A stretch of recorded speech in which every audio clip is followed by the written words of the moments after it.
నిరీక్షణ prayer house మరియు centre సంఘముల తరపున పునరుద్ధానుడైన యేసుక్రీస్తు నామంలో మీ అందరికీ నా శుభములు. ఈరోజు దేవుని వాగ్దానం సామెతల గ్రంథం 3వ అధ్యాయం 12వ వచనం. యెహోవా తాను ప్రేమించు వారిని గద్దించును. మన జీవితాలలో మనల్ని తన పరిశుద్ధతకు చిత్తానికి మరింత సన్నిహితంగా స్థిరపరచడానికి కొన్నిసార్లు దేవుడు మనల్ని శ్రమలు కష్టాలను పాలు చేయడానికి అనుమతిస్తాడు. బాధను వేదనను అనుభవించే విశ్వాసులను ఆదరించడానికి ఆయన ఎప్పుడూ సిద్ధమే.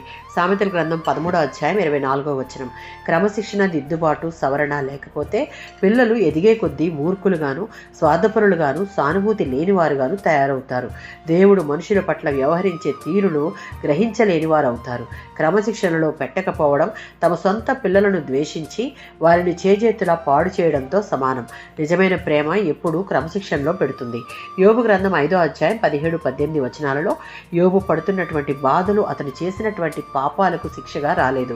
ఇందులో దేవుని ముఖ్యమైన ఉద్దేశం ఏమిటి అంటే యోబు యోగ్యతను రుజువు చేసి సాతాను యొక్క నోరు మూయించడం.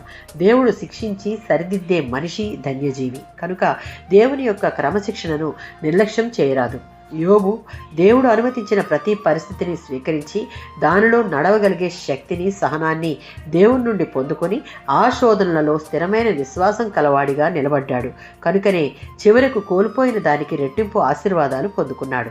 హెబ్రీయులకు రాసిన పత్రిక 12వ అధ్యాయం 5-13 వచనాలలో విశ్వాసులమైన మన జీవితాల్లో బాధలు, కష్టాలు దేవుని ప్రేమకే గాని ఆయన కోపానికి సూచన కాదని గమనించాలి. వారు తమ పిల్లలు కాబట్టి వారికి గొప్ప మేలు కలగాలని దేవుడు కోరుతున్నాడు. కాబట్టి వారిని శిక్షిస్తున్నాడు, క్రమశిక్షణలోనికి నడిపిస్తున్నాడు అని గ్రహించాలి.